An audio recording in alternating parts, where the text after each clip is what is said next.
Quería chegar un texto meu que finalmente é prosa de circunstancias, é un artigo publicado no xornal no mes de maio do ano 2009, mas que penso que mantén a súa actualidade.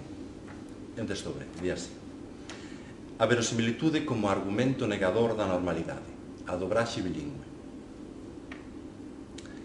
No século XIX foron moi frecuentes as pezas de teatro bilingües en que os vilegos e señoritos se expresaban en español, en contraposición ao mundo rural e ás camadas máis baixas da sociedade que falaban a lingua do país, un galego reducido a un patuá perfectamente acaído para a ridiculización da ignorancia e o embrutecemento dunhas personaxes que certamente non se presentaban como un modelo atractivo.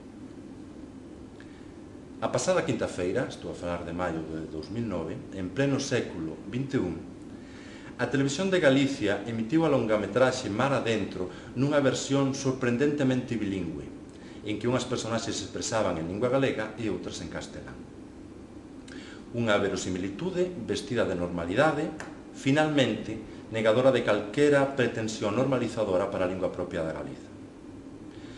Coa excusa do reflexo fidedigno da realidade, rompeuse a convención da ficción narrativa e forneceuse un modelo consagrador da diglosia. Porque, lembremos, non se trataba dun documental, mas dun produto artístico. Se o argumento for que esa é a situación lingüística que se daría na vida, eu pregúntome por que non se estreou na España a versión original coas personaxes galegas a se expresaren en galego, como probablemente farían nun contexto real. Haberá aínda quen argumente que no resto dos lugares onde se estreou a versión original o galego non é lingua cooficial. Certo. Como é certo igualmente que as ideoloxías imperialistas contrarias á ecoloxía das linguas sempre se refuxan no aparato legal, razón que nunca empregarán para defenderen a diversidade.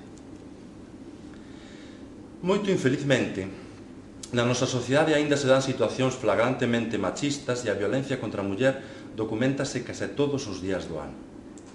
Imaginemos que en aras da verosimilitude se nos ofrece unha gala ou un telexornal presentado por un home e unha muller, en que o primeiro denigre verbalmente a segunda con frases como "esta calada", que é como máis guapa estás, frase que todos recoñecemos como real e verosímil, ou outras do teor.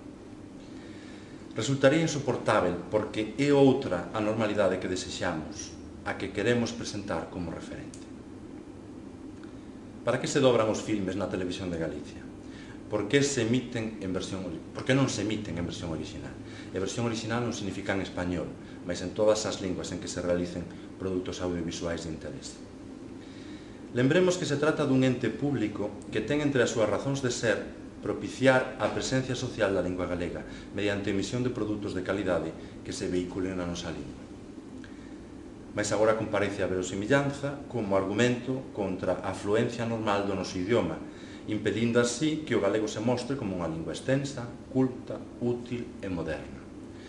Potencialidades que non son privativas de ningunha lingua, senón atributos que se lle confiren.